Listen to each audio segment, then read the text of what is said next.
Hello everyone, this is Professor Sana Ansari and welcome back to my YouTube channel. Friends, in this video, we're going to discuss about two basic cost concepts. And definitely in this video, I'm going to share with you few details regarding the implicit cost.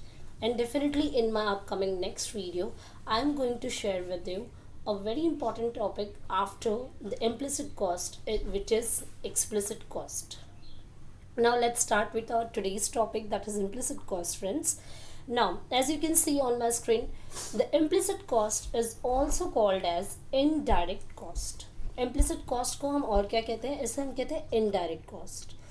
छोटे से bracket में मैंने इसका एक की word आपके साथ mention कर रखा है यहाँ पर, that is what we call no cash outflow is required.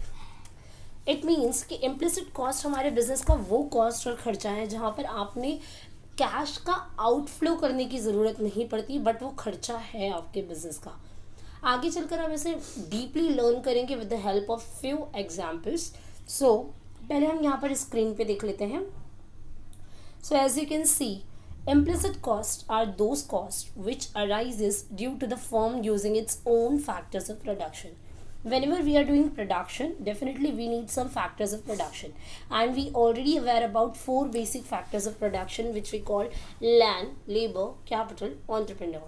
Okay, so now basically आप अगर अपने बिजनेस में कोई ऐसा फैक्टर ऑफ प्रोडक्शन यूज़ कर रहे हैं या प्रोडक्शन के लिए कोई ऐसे ज़रिए को यूज़ कर रहे हैं, ऐसे किसी सोर्स को यूज़ कर रहे हैं जो आपका खुद का है, your own factor of production, when you are using for the production your own material या आपकी कोई भी ओन चीज़ आप यूज़ कर रहे हैं. फॉर एग्जांपल समझिए कि अगर मेरा कोई बिज़नेस है और इस बिज़नेस को रन करने के लिए अगर ट्रैवलिंग पर्पस के लिए मेरे पास मोटर कार वगैरह नहीं है, तो समझिए मैंने मेरे फैमिली में किसी कॉलेग, किसी कज़न्स या फिर भाई से, ब्रदर से अगर आपने कोई गाड़ी वगैरह ली है, ठीक है, जिसका पैसा आपको पे नहीं करना है क्योंकि आपने किसी भी कॉलेग, भाई, ब्रदर से गाड़ी लिया, ठीक है, सो उसका पेमेंट तो आपने करना है नहीं, but actually bike has some cost, right.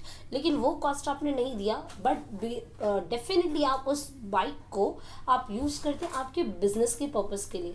So that is why it is called as implicit cost, है ना.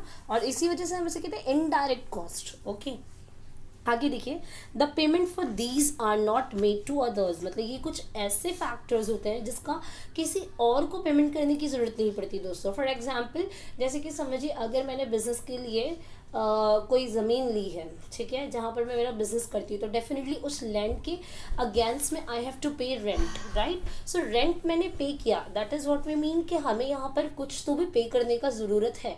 Outflow of cash is required here. लेकिन इम्प्लिसिट कॉस्ट में ऐसा नहीं होता.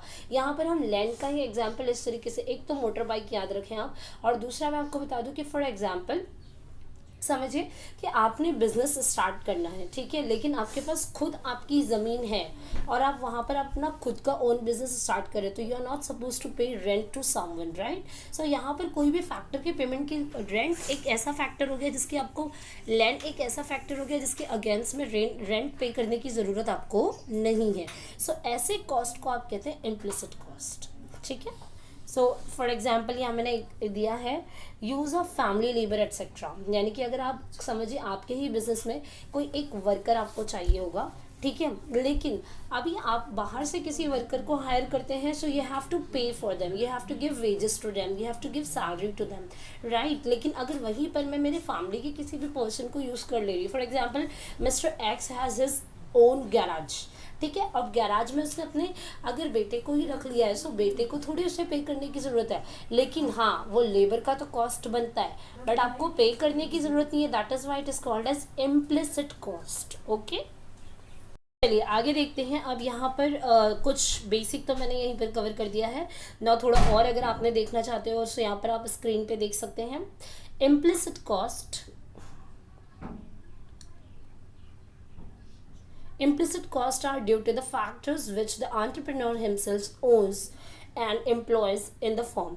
In other words, they are the imputed value of the entrepreneur's own resources and services. मतलब जब भी entrepreneur जो businessman या women है अपने own resource या खुद की services बिजनेस को देते हैं. अब entrepreneur की भी तो सैलरी बट ऑब्वियस बनती है ना. लेकिन अगर मेरा खुद का बिजनेस है, I am the only entrepreneur, सो ये मेरे लिए इम्प्लिसिट कॉस्ट हो जाएगा. मतलब यहाँ पर मुझे किसी और को पे करने का हेडेक नहीं है. It's my own business and services. ठीक है. सो इसी को हम शॉर्ट में कहते हैं implicit cost friends. So here we have completed this short topic here. If anybody have any doubt and difficulty, so kindly make a comment on my YouTube channel. That's all enough for today. Bye bye. Have a nice day. Take care.